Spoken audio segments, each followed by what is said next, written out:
ओम शांति। आज बाप दादा के 26 मार्च 2023 के अव्यक्त महावाक्य हैं। रिवाइज डेट है 1 फरवरी 1994। आज की हमारी अव्यक्त मूल्य का शीर्षक है त्रिकालदर्शी स्थिति के श्रेष्ठ आसन द्वारा सदा विजयी बनो और दूसरों को शक्ति का सहयोग दो। त्रिकालदर्शी स्थिति के श्रेष्ठ आसन द्वारा सदा विजयी बनो और दूसरों को शक्ति का सहयोग दो। आज त्रिकालदर्शी बाप दादा अपने सर्व मास्टर त्रिकालदर्शी बच्चों को देख रहे हैं। त्रिकालदर्शी बनने का साधन बाप दादा ने हर बच्चे को दिव्य बुद्धि का वरदान व ब्राह्मण जन्म की विशेष सौगात दी है, क्योंकि दिव्य बुद्धि द्वारा ही बाप को, अपने आप को और तीनों कालों को स्पष्ट जान सकते हो। दिव्य बुद्धि तथा याद द्वारा ही सर्व शक्तियों को धारण कर सकते हो। इसीलिए पहला वरदान दिव्य बुद्धि है। ये वरदान बाप दादा ने सर्व बच्चों को दिया, लेकिन इस वरदान को प्रत्यक्ष जीवन में नंबरवार कार्य में लगाते हो। दिव्य बुद्धि त्रिकालदर्शी स्थिति का अनुभव कराती है।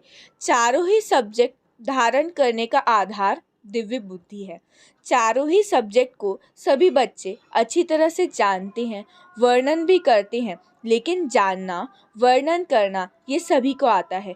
चाहे नए हैं चाहे पुराने हैं, इसमें भी सभी होशियार हैं, लेकिन धारण करना इसमें नंबर बन जाते हैं।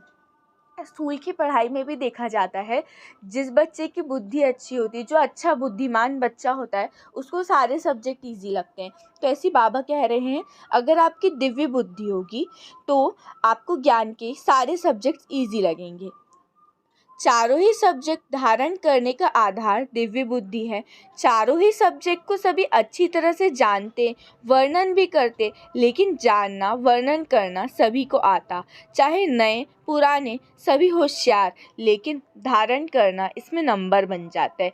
दिव्य बुद्धि की विशेषताएं। दिव्य बुद्धि वाली आत्माएं कोई भी संकल्प को कर्म व वाणी में लाने से पहले हर बोल और हर कर्म को तीनों काल से जानकर फिर प्रैक्टिकल में आती है। मतलब पहले देख लेते हैं कि इस कर्म का क्या कंसिक्वेंस हो सकते हैं, उसके बाद उसको प्रैक्टिकल में लाते हैं। साधारण बुद्धि वाली आत्माएं बहुत करके वर्तमान को स्पष्ट जानती है, लेकिन भविष्य और भूतकाल को स्पष्ट नहीं जानती। दिव्य बुद्धि वाली आत्मा को पास्ट और फ्यूचर भी इतना ही स्पष्ट होता है जैसे प्रेजेंट स्पष्ट है। तीनों ही काल साथ साथ स्पष्ट अनुभव होते हैं। वैसे सभी कहते हैं कि जो सोचो, जो करो, बोलो, आगे पीछे की सोच समझ के करो। मतलब बोलते सब है, पर कर्म के पहले परिणाम को सामने रखो। परिणाम हुआ भविष्य। तो नंबर 1 है त्रिकालदर्शी बुद्धि। त्रिकालदर्शी बुद्धि कभी असफलता का अनुभव नहीं करेगी, लेकिन बच्चों में 3 प्रकार की बुद्धि वाले हैं। अब बाबा बताएंगे कि 3 प्रकार की बुद्धि वाले बच्चे कौन कौन से। पहला नंबर सुनाया सदा त्रिकालदर्शी बुद्धि, दूसरा कभी त्रिकालदर्शी और कभी एक कालदर्शी, और तीसरा है अलबेले बुद्धि, जो सदा वर्तमान को ही देखते हैं। सदा यही सोचते हैं कि जो अभी हो रहा है या मिल रहा है वो चल रहा है, इसमें ठीक रहें। भविष्य क्या होगा इसकी क्या सोचे। लेकिन अलबेली बुद्धि आदि मध्य अंत को ना सोचने के कारण सदा सफलता प्राप्त करने में धोखा खा लेती है। तो बनना है त्रिकालदर्शी बुद्धि। त्रिकालदर्शी स्थिति ऐसा श्रेष्ठ आसन है जिस आसन अर्थात स्थिति द्वारा स्वयं भी सदा विजयी और दूसरों को भी विजयी बनाने की शक्ति व सहयोग देने वाले हैं। दिव्य बुद्धि विशाल बुद्धि है। दिव्य बुद्धि बेहद की बुद्धि है। तो चेक करो कि स्वयं की बुद्धि किस नंबर की बनाई है। बाप दादा ने बच्चों के रिजल्ट में देखा कि ज्ञान, गुण, शक्तियों का खजाना जमा सभी बच्चों के पास है, लेकिन जमा होते भी नंबरवार क्यों है। ऐसा कोई भी नहीं दिखाई दिया जिसके पास खजाने जमा नहीं है। खजाने सबके पास है, लेकिन फिर भी नंबरवार क्यों। अगर किसी से भी पूछेंगे, स्वयं का ज्ञान है, बाप का ज्ञान है, चक्र का ज्ञान है, कर्मों की गति का ज्ञान है, सभी के पास सर्व शक्तियां हैं, कि कोई है या कोई नहीं है। बुद्धि में ज्ञान भी है, शक्तियाँ भी हैं, फिर भी नंबरवार क्यों? फर्क क्या होता है? खजाने को विधि पूर्वक कार्य में लगाना नहीं आता। समय बीत जाता है, फिर सोचते हैं ऐसा करते थे, इस विधि से चलते थे तो सिद्धि मिल जाती। तो समय को जानना और समय प्रमाण, शक्ति व गुण व ज्ञान को कार्य में लगाना, इसके लिए दिव्य बुद्धि की विशेषता आवश्यक है।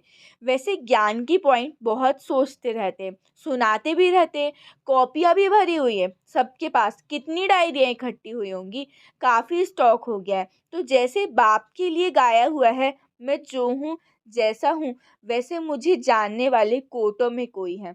इसी रीति जैसा समय और जो ज्ञान की पॉइंट या गुण शक्ति आवश्यक है, वैसा कार्य में लगाना, इसमें अंतर पड़ जाता है। तो इसी अंतर के कारण नंबर बन जाता है। तो कारण समझा? एक तो समय प्रमाण विधि का अंतर पड़ जाता, दूसरा कोई भी कर्म व संकल्प त्रिकालदर्शी बन नहीं करते, इसीलिए नंबर बन जाते हैं। कोई भी संकल्प बुद्धि में आता है तो संकल्प बीज है। वाचा और कर्मणा जो है वो बीज का विस्तार है। अगर संकल्प मतलब बीज को त्रिकालदर्शी स्थिति में स्थित होकर चेक करो, शक्तिशाली बनाओ, तो वाणी और कर्म में स्वतः ही सहज सफलता है। अगर बीज शक्तिशाली नहीं होता तो वाणी और कर्म में भी सिद्धि की शक्ति नहीं रहती। जैसे हम स्कूल में भी देखते हैं, किसी को कोई भी गार्डनिंग करनी होती है, कोई भी पेड़ उगाना होता है, तो पहले बीज की क्वालिटी देखते हैं। अच्छी क्वालिटी का बीज होता है तो वो अच्छे फल देता है। तो ऐसे बाबा कह रहे हैं जो संकल्प है वो आपका बीज है, पूरे जीवन का बीज है। वो संकल्प को चेक नहीं करते, मतलब बीज को चेक नहीं करते, बीज शक्तिशाली नहीं है तो वाणी और कर्म में भी सिद्धि की शक्ति नहीं रहती। लक्ष्य सभी का सिद्धि स्वरूप बनने का है, तो सदा सिद्धि स्वरूप बनने की विधि सुनाई है, जो उसे चेक करो। बीच बीच में बुद्धि अलबेली बन जाती है, इसीलिए कभी सिद्धि स्वरूप अनुभव करते और कभी मेहनत करते। बाप दादा का सभी बच्चों से प्यार की निशानी है कि सब बच्चे सदा सहज सिद्धि स्वरूप बन जाएं। आपके जड़ चित्रों द्वारा भक्त आत्माएं सिद्धि प्राप्त करती रहती है। तो चैतन्य में सिद्धि स्वरूप बने हों तब तो जड़ चित्रों द्वारा भी और आत्माएं सिद्धि प्राप्त करती हैं। जो त्रिकालदर्शी स्थिति में स्थित रहते हैं, तो त्रिकालदर्शी स्थिति समर्थ स्थिति है। इस समर्थ स्थिति वाले व्यर्थ को ऐसा सहज समाप्त कर देते हैं जो स्वप्न मात्र भी व्यर्थ समाप्त हो जाता है। अगर त्रिकालदर्शी बुद्धि द्वारा कर्म नहीं करते तो व्यर्थ का बोझ बार बार ऊंचे नंबर में अधिकारी बनने नहीं देता। बाबा ने आगे कहा कि बाप दादा ने पहले भी इशारा दिया है कि ज्ञानी योगी आत्माएं बने हो। अब ज्ञान और योग की शक्ति को प्रयोग में लाने वाले प्रयोगशाली आत्मा बनो। फिर बाबा ने कहा लाइट द्वारा ही प्रयोग होता है। अगर कंप्यूटर भी चलता है तो किसके आधार से? कंप्यूटर माइट है, लेकिन आधार तो लाइट है ना। तो आपके साइलेंस की शक्ति का आधार है लाइट। जब ये प्रकृति की लाइट द्वारा एक लाइट अनेक प्रकार के प्रयोग प्रैक्टिकल में करके दिखाती है, तो आपकी अविनाशी परमात्म लाइट, आत्मिक लाइट मतलब कि लाइट स्थिति साथ साथ प्रैक्टिकल स्थिति लाइट, तो उससे क्या नहीं प्रयोग हो सकता। आपके पास स्थिति की भी लाइट है और मूल स्वरूप भी लाइट है। जब भी कोई प्रयोग करना चाहते तो पहले अपने मूल आधार को चेक करो, मतलब हम भारी तो नहीं है। बाबा ने कहा भारी होकर नहीं रहो, लाइट होकर रहो। तो जैसे कोई भी साइंस के साधन को यूज़ करेंगे, पहले चेक करेंगे ना कि लाइट है या नहीं। ऐसे जब योग का, शक्तियों का, गुणों को प्रयोग करते हो तो पहले चेक करो कि मूल आधार, आत्मिक स्थिति, परमात्म शक्ति व हल्की स्थिति मतलब लाइट स्थिति। अगर स्थिति और स्वरूप डबल लाइट है तो प्रयोग की सफलता बहुत सहज कर सकते हो। सबसे पहले इस अभ्यास को शक्तिशाली बनाने के लिए अपने पर प्रयोग करके देखो। हर मास व हर 15 दिन के लिए कोई ना कोई विशेष गुण व कोई ना कोई विशेष शक्ति का स्वप्रति प्रयोग करके देखो, क्योंकि संगठन में व संबंध संपर्क में पेपर तो आते ही है। पहले अपने ऊपर प्रयोग कर चेक करो, कोई भी पेपर आया, लेकिन जो शक्ति, जो गुण का प्रयोग करने का लक्ष्य रखा, उसमें कहाँ तक सफलता मिली। मतलब बाबा कह रहे हैं कि आप मतलब कुछ कुछ दिन बना लो, उसमें कुछ कुछ सामान का अभ्यास करो। हम एक चीज़ ये भी कर सकते हैं अपनी दिनचर्या में कि रोज़ एक सामान ले लें कि आज मुझे डबल लाइट स्थिति का अभ्यास करना है, आज त्रिकालदर्शी स्थिति का अभ्यास करना है। तो ऐसा बाबा भी कह रहे हैं। ऐसे जो भी लक्ष्य रखा उसमें समय को भी चेक करो और सफलता को भी चेक करो। जब 100 के प्रति प्रयोग में सफल हो जाएंगे तो दूसरी आत्माओं के प्रति प्रयोग करना सहज हो जाएगा। फिर आगे बाबा ने कहा कि संगठन रूप में कोई भी गुण व शक्ति के प्रयोग का प्रोग्राम बनाओ। उससे क्या होगा, संगठन की शक्ति से उसी गुण व शक्ति का वायुमंडल बन जाएगा, वाइब्रेशन फैलेगा और वायुमंडल का वाइब्रेशन का प्रभाव अनेक आत्माओं के ऊपर पड़ता है। तो ऐसे प्रयोगशाली आत्माएं बनो। पहले स्वयं में संतुष्टता का अनुभव करो, फिर औरों में सहज हो जाएगा, क्योंकि विधि आ जाएगी। जैसे साइंस के कोई भी साधन को पहले सैंपल के रूप में प्रयोग करते हैं, फिर विशाल रूप में प्रयोग करते हैं, ऐसे आप पहले स्वयं को सैंपल की रीति चेक करो। जितना प्रयोग करने में रुचि बढ़ेगी, बुद्धि मन इसमें बिजी रहेगा, तो छोटी छोटी बातों में जो समय लगाते हो, शक्तियाँ लगाते हो, उनकी बचत हो जाएगी। सहजी अंतर्मुखता की स्थिति अपनी तरफ आकर्षित करेगी, क्योंकि कोई भी चीज़ का प्रयोग और प्रयोग की सफलता स्वतः ही और सब तरफ से किनारा कर देती है। ये प्रयोग तो सभी कर सकते हो कि मुश्किल है। इस वर्ष प्रयोगशाली आत्माएं बनो। तो समझा क्या करना है, हर एक स्वयं के प्रति प्रयोग में लग जाए। प्रयोगशाली आत्माओं का संगठन कितना पावरफुल बन जाएगा।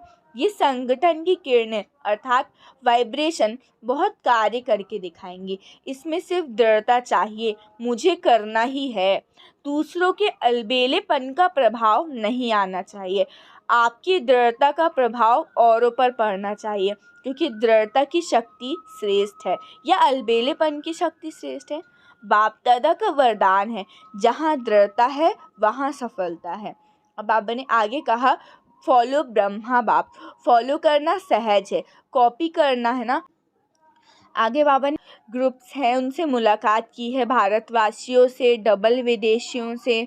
फिर बाबा ने कहा, विशेष निमित्त बनी आत्माओं को समीप लाने की विधि अच्छी है। जितना हिम्मत रख आगे बढ़ रहे हैं, उतनी सफलता हर वर्ष श्रेष्ठ से श्रेष्ठ मिल रही है। अब बाप दादा की याद प्यार सुन लेते हैं। चारों ओर के मास्टर त्रिकालदर्शी आत्माओं को सदा समय के महत्व को जानने और समय प्रमाण खजाने को कार्य में लगाने वाले दिव्य बुद्धिवान आत्माओं को सदा अंतर्मुखता की प्रयोगशाला में प्रयोग करने वाले प्रयोगशाली आत्माओं को सदा हिम्मत द्वारा बाप के मदद का प्रत्यक्ष अनुभव करने वाली आत्माओं को बाप दादा का याद प्यार और नमस्ते। अब कहो, हम रूहानी बच्चों की रूहानी बाप दादा को याद प्यार गुड मॉर्निंग और नमस्ते नमस्ते नमस्ते। शुक्रिया बाबा शुक्रिया। वरदान है, शुद्ध मन और दिव्य बुद्धि के विमान द्वारा सेकंड में स्वीट होम की यात्रा करने वाले मास्टर सर्वशक्तिवान भव। शुद्ध मन और दिव्य बुद्धि के विमान द्वारा सेकंड में स्वीट होम की यात्रा का अनुभव करने वाले मास्टर सर्वशक्तिवान भव। विस्तार है, साइंस वाले फास्ट गति के यंत्र निकालने का प्रयत्न करते हैं, उसके लिए कितना खर्चा करते हैं, कितना समय और एनर्जी लगाते हैं, लेकिन आपके पास इतनी तीव्र गति का यंत्र है जो बिना खर्च के सोचा और पहुंचा। आपको शुभ संकल्प का यंत्र मिला है, दिव्य बुद्धि मिली है। इस शुद्ध मंत्र और दिव्य बुद्धि के विमान द्वारा जब चाहे तब चले जाओ और जब चाहे तब लौट आओ। मास्टर सर्वशक्तिवान को कोई रोक नहीं सकता। स्लोगन है, दिल सदा सच्ची हो तो दिलाराम बाप की आशीर्वाद मिलती रहेगी। दिल सदा सच्ची हो तो दिलाराम बाप की आशीर्वाद मिलती रहेगी। अच्छा, ओम शांति, ओम शांति, ओम शांति।